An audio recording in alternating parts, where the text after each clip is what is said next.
తర్వాత గౌరవ సభ్యులు హరీష్ రావు మాట్లాడిన తర్వాత ఆపరేషన్ సక్సెస్ పేషెంట్ డెడ్ అన్నట్టుగా 10 సంవత్సరాల తర్వాత నెట్ రిజల్ట్ జీరో. అధ్యక్ష, రీఆర్గనైజేషన్ యాక్ట్ ప్రకారం 2014 వచ్చిన యాక్ట్ ప్రకారం ట్రిబ్యునల్ అవార్డు ప్రకారం అని యాక్ట్లో స్పష్టంగా పొందుపరచడం జరిగింది. అంటే తెలంగాణ అవార్డు ప్రకారం చూసినప్పుడు ఎన్ బ్లాక్ అలాట్మెంట్ చేసినప్పుడు ఆ యాక్ట్ ప్రకారము తెలంగాణకు ఎంత హక్కు ఉందో ఏపీ కూడా అంతే హక్కు ఉంది. అటు ఉన్న సందర్భంలో రెండవ అధ్యక్ష యాక్ట్ ప్రారంభం చేసినప్పుడు మనం ఎందుకోసం అని చెప్పని గడచిన 7 సంవత్సరాల్లో ఈ 299 అంటే 68.5 31.5 రేషియో అవుతుందో అది వాస్తవంగా పరివాహక ప్రాంతం మనకు రావాలి. యాక్ట్లో లేనప్పుడు ట్రిబ్యునల్ బచావత్ అవార్డు ప్రకారం కూడా ఎన్ బ్లాక్ ఉన్నప్పుడు బ్రిజేష్ కుమార్ ట్రిబ్యునల్ అనేది రికమెండేషన్ కూడా దానికి శాంక్టిటీ లీగల్ శాంక్టిటీ లేదు. ఉన్న సందర్భంలో ఎందుకు అగ్రి కావాల్సి వచ్చింది నెంబర్ 1 పాయింట్. రెండవది కోర్టుకు పోయింది. ఎందుకు కోర్టు పోవాల్సి వచ్చింది? మనం ఎందుకు పోవాలి కోర్టుకు? రీఆర్గనైజేషన్ యాక్ట్ ప్రకారము ఎన్ బ్లాక్ అలాట్ చట్టం బచావత్ బిల్ ప్రకారం అవార్డు చేసినప్పుడు మనం యాజ్ పర్ ఇంటర్నేషనల్ లా అంటే హెల్సింకి దాని ప్రకారం చూసినప్పుడు కూడా అంటే అంతర్జాతీయ నీటి చట్టాల ప్రకారం చూసినప్పుడు కూడా మన డిమాండ్ దాని ప్రకారం ఉండాలి. ఉన్నప్పుడు డెఫినెట్గా మనకు 68.5 31.5% వస్తుంది. ఎందుకు మనంతలుగా మనం డైల్యూట్ చేసుకొని 299 మనకు 511 వాళ్ళకని చెప్పని ఎందుకు లాస్ట్ 7 yearsకి వెళ్ళి సంతకాలు చేసుకుంటూ పోయినారు? అంటే దట్ క్రియేట్స్ అంటే సర్కమ్స్టాన్స్ ఎవిడెన్స్ అవుతుంది రేపు పొద్దున మనం డిమాండ్ చేసినప్పుడు ఎట్లయితే అదర్ పార్టీకి వచ్చినప్పుడు. అధ్యక్ష అట్లాగే అధ్యక్ష అంటే ఇది చేయాల్సిన అవసరం లేకుండా మనం ఎట్లయితే తెలంగాణ ఉద్యమం కోసం కొట్లాడి తెలంగాణ తెచ్చుకున్నామో నీటి కోసమే ఉన్నప్పుడు ఈ రోజున ఉద్యమం చేస్తూ ఉన్నారు. ఈ 10 సంవత్సరాల నుంచి వాళ్ళకి ఎంత రైట్ ఉందో మనకు రైట్ ఉన్నప్పుడు మనం ఎందుకు కోర్టు పోవాల్సి వచ్చింది? మనం ఎందుకు డైల్యూట్ చేసుకొని 299 సంతకం పెట్టాల్సి వచ్చింది? సేమ్ ఈక్వల్ ఇద్దరు ప్రపోర్షన్ ఉంటుంది. వాళ్ళకంతా మనకంత రేట్. సో పోవాల్సిన అవసరం లేకున్నది. ఈ రోజున అంటే చేసి బేసిక్గా తెలంగాణ రాష్ట్రం వచ్చిన తర్వాత ఆనాటి ఈనాటి బీజేపీ ప్రభుత్వము ఖమ్మం జిల్లాకు సంబంధించి 7 మండలాలను అవతల కలపడం జరిగింది ఏపీ రాష్ట్రానికి. It's a political decision. Political decision లేనప్పుడు కానప్పుడు మన చట్టం ప్రకారం పొలిటికల్ డిసిషన్ కోసం వాటి ఎగ్జాస్ట్ ఆల్ ది మోడ్స్ పద్ధతులు అంటే ఫైట్ అనేది దాని గురించి చేయకపోగా మీరు ఏ ఆలోచనతోటి ఏ ఉద్దేశంతో మీరు చాలా సందర్భాల్లో కేంద్ర ప్రభుత్వం చట్టానికి జిఎస్టీ యాక్ట్ అయినా ప్రెసిడెంట్ ఎలక్షన్ అయినా వైస్ ప్రెసిడెంట్ ఎలక్షన్ అయినా తర్వాత ఆర్టికల్ 370 కూడా అపోజ్ చేయలేదు. ఇన్ని సందర్భాల్లో మీరు కేంద్ర ప్రభుత్వానికి మీరు సహకరించదు. మరి ఏ రోజైనా మీరు ఎందుకు సహకరించాల్సి వచ్చింది? మెయిన్ అంటే లక్షలాది మంది రైతాంగం కోసం ముఖ్యమైనది నీటి వాటా అయినప్పుడు మరి ఇంత పెద్ద సమస్య పెండింగ్ ఉండగా మరి మీరు దేనికోసం చెప్పని వాళ్ళ దగ్గర మోకరిల్లిండ్రు కేంద్ర ప్రభుత్వానికి ఎందుకు దీనికోసం ఫైట్ చేయలే? అంటే మనకు ఆప్షన్ ఉన్నా కూడా 10 years is not a small period.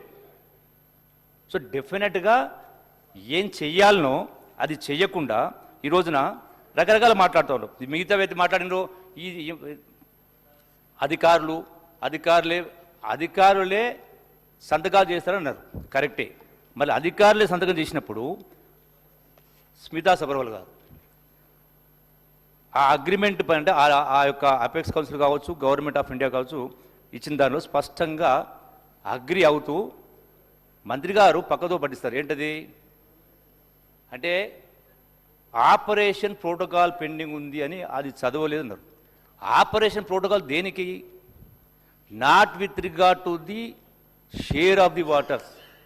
అంటే వీళ్ళేదైతే కేఆర్ఎంబి ప్రకారం ఈ ప్రాజెక్టును అప్పగించాలో అప్పగించండి ప్రాసెస్ను ప్రోటోకాల్ అంటారు. ఈ ఆపరేషన్ ప్రోటోకాల్ దాన్ని మిస్లీడ్ చేస్తూ నాకు అవగాహన ఉన్న మేరకు దీన్ని అంటే ఆల్రెడీ ఈ యొక్క మేము 50-50 డిమాండ్ చేసినాం అది పెండింగ్ ఉంది కాబట్టి సబ్జెక్ట్ టు కండిషన్ రాసినట్టు విచ్ ఈజ్ నాట్ కరెక్ట్ అనేది దానికి మీద క్లారిటీ ఇవ్వాలి. ఆర్ ఎనీ అదర్ సభ్యులు దీనిపైన స్పందించాల్సిన అవసరం ఉంది. అంటే రెండవ అంశం అధ్యక్ష, ఇంతసేపు మాట్లాడినా కూడా ఏం చెప్పినారు?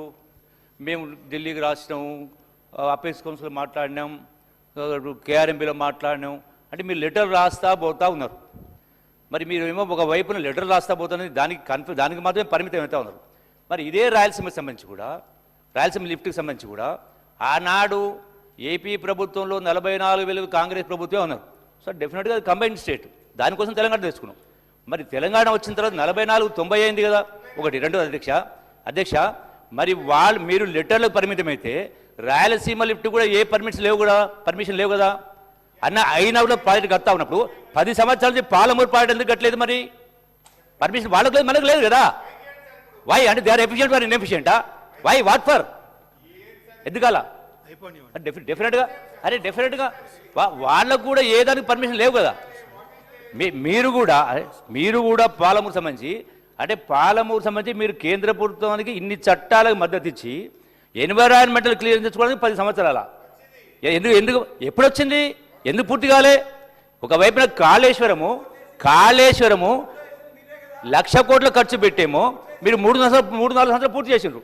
మళ్ళీ అదే పాలమూరు సంబంధించి మళ్ళీ 18 లక్షల ఎకరాలకు సంబంధించి ఇదన్నీ పూర్తి కాలే. మరి వాటికి పర్మిషన్, వీటికి పర్మిషన్స్ లేవు. ఇదన్నీ పెండింగ్లో ఉంది. అంటే డెఫినెట్గా అధ్యక్ష, ఇప్పుడు ఏం చెయ్యాలో అక్కడ చెయ్యకుండా, ఇప్పుడు ఇంత స్పష్టంగా మా గౌరవ ఇరిగేషన్ మంత్రి గారు మాట్లాడినరు, ఫైనాన్స్ మినిస్టర్ గారు మాట్లాడినరు, సీఎం గారు కూడా మాట్లాడారు. ఏపీ ముఖ్యమంత్రి గారు స్పష్టంగా వీడియోలో ఒక అడుగు ముందుకే స్పష్టంగా చెప్పడం జరిగింది. It's an evidence. ఇంత ఉన్న తర్వాత ఇంకా బుకాయించేటువంటి మాట్లాడుతూ ఈ రోజున ఒక మాట మాట్లాడారు. పాపాల భైరవుడు అన్నందుకు సరే బాధపడతా ఉన్నారు. దేనికోసం అంటారు అధ్యక్ష? డెఫినెట్గా నేను ఇక్కడ ఒకటి ప్రశ్నిస్తా ఉన్నా. ఎందుకంటే ఒక పాయింట్ ఇష్యూ లాస్ట్లో చెప్తాను. అది ఈ రోజున హరీష్ రావు గారు ఒప్పుకుంటారా? ఇరిగేషన్లో అవినీతి జరగలేదన్న మాట ఒప్పుకుంటారు అధ్యక్ష? ఒప్పుకుంటారు అధ్యక్ష? I will show with evidence thousands of crores. ఎలా రైతాంగం కోసం తపన పడుతున్నట్టుగా ఈరోజు ప్రజల కోసం మేలు చేస్తున్నట్టుగా గొప్పగా తెగ బాధపడిపోతా ఉన్నారు. దీనికోసం తెలంగాణ తెచ్చుకున్నది అధ్యక్ష. అధ్యక్ష ఇప్పుడు మీరు ఎన్ని మాట్లాడినా కూడా చెప్తా అధ్యక్ష. వాస్తవంగా అధ్యక్ష, ఈ రోజున ఈ పరిస్థితి రాకుండా ఉండాలంటే నేను ఒక ఉదాహరణ చెప్తా అధ్యక్ష. మన స్వర్గీయ జయశంకర్ గారు, సిద్ధాంతకర్త, ప్రొఫెసర్ జయశంకర్ సిద్ధాంతకర్త గారు బతుకున్నప్పుడే 2006లో ఎప్పుడైతే కాంగ్రెస్ టీఆర్ఎస్ పొత్తులో భాగంగా ఉన్న సందర్భంలో టీఆర్ఎస్ పార్టీకి 6 మంత్రి పదవులు వచ్చింది. కేసీఆర్ గారు మాట్లాడుతూ ప్రొఫెసర్ జయశంకర్ గారితో మాట్లాడి వారు సలహా కోరినరు. ఏమని కోరిన అధ్యక్ష? గురుగారు, మనకు 6 శాఖల మంత్రి పదవులు వచ్చినాయి. ఈ శాఖలకు ఎవరిని మంత్రి చేద్దాం? ఇరిగేషన్ శాఖని మాట్లాడినప్పుడు ఇంకెవరిని చేస్తాం? మన నిష్ణాతుడు ఉన్నాడు కదా విద్యాసాగర్ రావు గారు అన్నారు. అంటే స్వర్గీయ విద్యాసాగర్ గురించి ప్రస్తావిస్తూ నీటి నిపుణుడు అన్నారు. సో డెఫినెట్గా అధ్యక్ష, ఆయన తర్వాత ప్రమాణ స్వీకారమైంది. ఆ ప్రమాణ స్వీకారం సందర్భంలో ప్రొఫెసర్ హరగోపాల్ గారు, జయశంకర్ గారు వాళ్ళందరూ కూడా దండలు పట్టుకొని నిలబడ్డారు. ఆ రోజున విద్యాసాగర్ గారు వచ్చింటే ఉంటే ఇవాళ ఇవన్నీ జరిగేది కాదు. అంటే నిజాయితీగా ఉన్నటువంటి వ్యక్తిగా ఆ రోజు అవకాశం రాలా. ఇటువంటి చాలా ఉదాహరణలు చాలా ఉన్నాయి అధ్యక్ష. మరి కాళేశ్వరం ఏమో పూర్తి అవుతుంది కానీ మరి పాలమూరు ఎందుకు పూర్తి కాదు అధ్యక్ష? కన్క్లూడ్ చేయండి జిల్లాకు సంబంధించి. డెఫినెట్ గా వీళ్ళు అది ఇంకొక కారణం తెలుసు అధ్యక్ష. ఈ రోజు ఇంకొక కారణం ఉంది. ఈనాటి పరిస్థితి రాయలసీమ లిఫ్ట్కి అయినా కృష్ణా వాటర్ను ఆంధ్ర ప్రాంతం రాయలసీమకు తరలించకపోవడానికి ప్రధాన కారణం కూడా అధ్యక్ష. వాస్తవంగా గౌరవ ముఖ్యమంత్రి, ఆనాటి ముఖ్యమంత్రి కేసీఆర్ గారికి చంద్రబాబు నాయుడు గారు సరిపడదు అధ్యక్ష. అంటే 2వ పర్యాయం కూడా చంద్రబాబు నాయుడు గారు సీఎంగా కాకుండా ఉండాలంటే జగన్మోహన్ రెడ్డి గారు సపోర్ట్ చేయాలి. కాబట్టి దానిలో భాగంగా రాయలసీమ, ఇంతకుముందు మా ఉత్తమ్ రెడ్డి మాట్లాడుగా ఆ రాయలసీమ లిఫ్ట్ దాని నీళ్లు తరలించుకోవడానికి సైలెంట్గా ఉన్నారు అధ్యక్ష. So for everything there will be reason. That is the reason. So definite గా ఇప్పటికైనా మా గౌరవ ముఖ్యమంత్రి గారు చెప్పినట్టుగా, మంత్రి గారు చెప్పినట్టుగా దీనిపైన స్పష్టంగా ఇంకొక మాట మాట్లాడకుండా మరి ఈ రేపు నలుగురిలో చేసే ఉద్యమం 10 సంవత్సరాలకు ఎందుకు చేయలేదు అధ్యక్ష? అది అధికారం ఎందుకు చేయలేదు?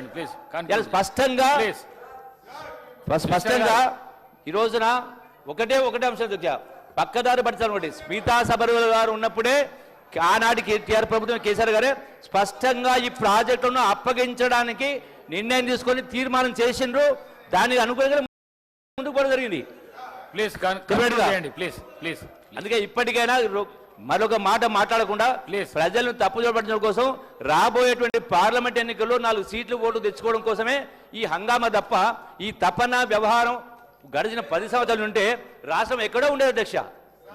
ఇప్పటికైనా ఇమ్మీడియట్ గా తక్షణమే తెలంగాణ రాష్ట్ర రైతాంగానికి టీఆర్ఎస్ పార్టీ టీఆర్ ప్రభుత్వం ప్రతిపక్ష నాయకుడు క్షమాపణ చెప్తూ తీర్మానానికి ఆమోదించే కార్యక్రమం జరుగుతుంది. ప్లీజ్ రాజగోపాల్ రెడ్డి గారు. హరీష్ గారు ధన్యవాదాలు అధ్యక్ష. ఎక్కడ మాట్లాడినా మధ్యలో ఇంటరప్షన్ అనేది కూర్చో. హరీష్ గారు